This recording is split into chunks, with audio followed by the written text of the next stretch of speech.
24 karat gold is pure gold. 18 karat gold is 3/4 gold. Then the ratio of pure gold and 18 karat gold to 20 karat gold is. Now 18 karat gold is 3/4 gold. So by similar logic, 20 karat gold will be equal to 20 upon 24. That is 5/6 of gold. Now we want to find the ratio of 18 karat gold to 20 karat gold. So 18 karat upon 20 karat.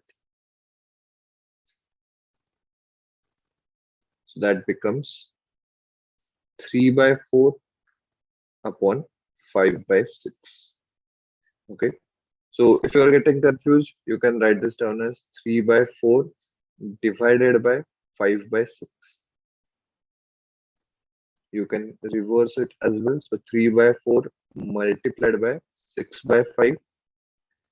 Now 2 2s are 4, 2 3s are 6. So therefore final answer becomes 9 upon 10.